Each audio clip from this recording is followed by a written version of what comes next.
Hey, how you doing? Welcome with APOV with Vic Christian. I'm your host, Vic Christian, and today's show is Law and Order, The Ultimate Hustle. I've got an all-star panel. We're going to get right to them.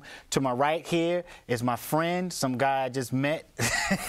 No, I'm only kidding. I've known this guy for a couple of years now. Very funny young comic, Mr. Naeem Lyons. In the middle with Grace right here with family here at CTV. She is the host of The Spotlight with Donna Jones. Give it up for Miss Donna Jones. And as always, we have a guest from the studio audience. Today we are blessed to have Mr. Ubana Hopkins. All right, look, I'm gonna get right into this. I never wait to try to get right to the meat of things. I'm gonna go to the first question, and I'm gonna go to Donna first. Who's really in charge? Do you think it's the people, or do you think it's the government, the people who the people have chosen? I would like to say the people, but honestly, I would have to say the government. Okay. Naeem? That's a good question. Who's in charge? It's hard. I guess it depends on who you ask and when you ask them. Because when I get my income tax, government is cool. But, you know, when I'm getting denied benefits, for unemployment, it ain't that cool. So, it really depends on when you ask me. But for the most part, we should, be getting our, our leeway from them, but we put them in place, so. I mean, I think we put them in place, but at the same time, I mean, my day job, I work for Comcast in government affairs and public policy. So we deal with a lot of the Hill people, and I get to see a lot of the things that go on. And I just feel like, you put these people in place to, you feel like you're the one that's sort of the boss, but really you're not. They are. And then they decide to make these choices that... We're going to get into that when you talk about when you go on the Hill or whatever. Ubana, I want to give you a chance to answer that question. It's not a black and white thing with me. Most things are gray, and I think this is another gray question where a lot of the people give up their power to the government so that they can make those decisions, because there's so many decisions to be made and a lot of things that one person couldn't tend to. That's what the purpose of the government is for. I agree with you. I think that your answer is probably the closest to the one that I believe. I think that people abdicate their power because they're either too lazy or just feel like these questions are too much over their heads, that they don't even want to deal with them. So therefore they just say, okay, well, this guy said he can handle it. I'm going to let him handle it. I got other stuff to worry about, like paying bills, getting bacon on the table, whatever. If you don't eat bacon, turkey sausage, whatever.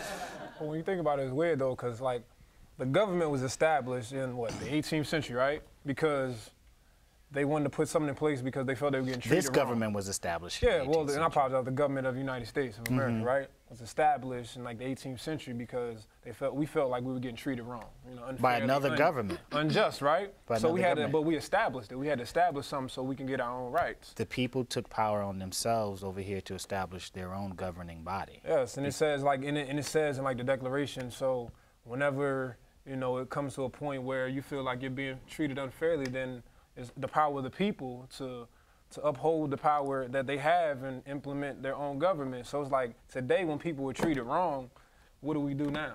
You know what I mean? We can't overthrow the government. Yes, you can. Government. But it's communism now, right? No. Governments only rule by the permission of the electorate or the masses. That's it. When the masses no longer want the government to rule, they won't let them rule. Right now, everyone's talking about China.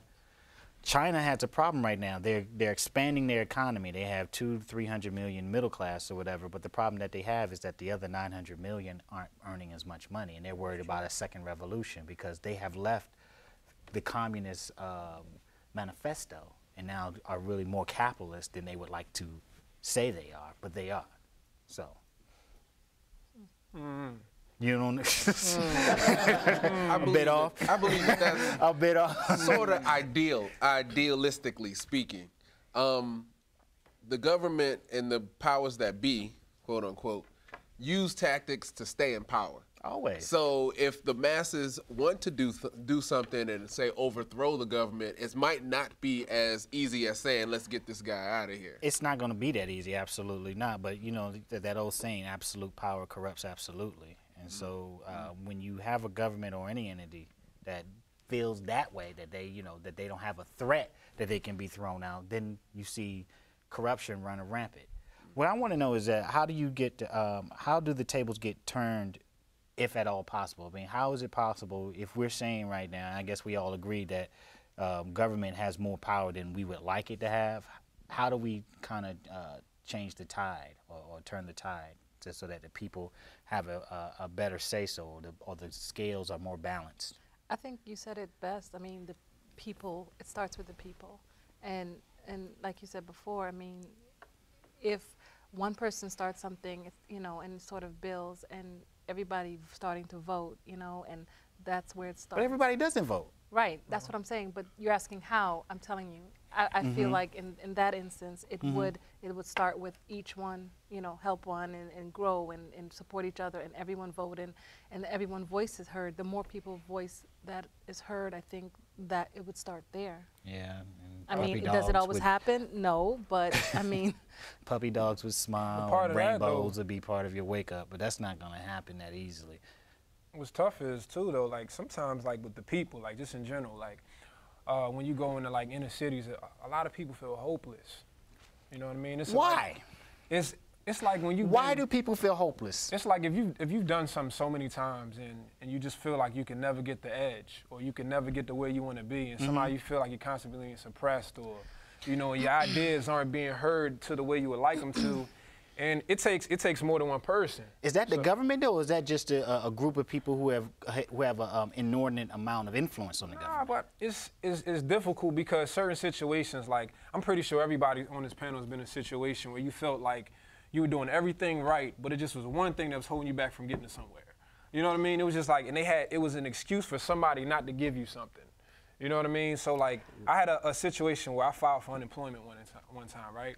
I got penalized because I was in school. You know what I mean? They said, well, if you had an opportunity to take a job while you were in school, would you just take the job and forget about school pretty much? That's what they asked. I mean, and like, what is that saying? So am I supposed to give up my education? That I'm using education so I can put myself in a better position for myself and my family. So if I just say, yeah, I'll take the job, and I'll just say I'll fail class, and this is the job that's gonna carry me on through life, instead of going on with my education. I mean, what is it? I mean, what's the balance in that? If I'm trying to do education, they like, I'm getting penalized for wanting to educate myself. Well, they try to make sure both sides are happy, but the reason why they have those rules in there is because I said one form of power, one group of people have more power and say so in the government than another group of people. We'll be back with this discussion right after these messages.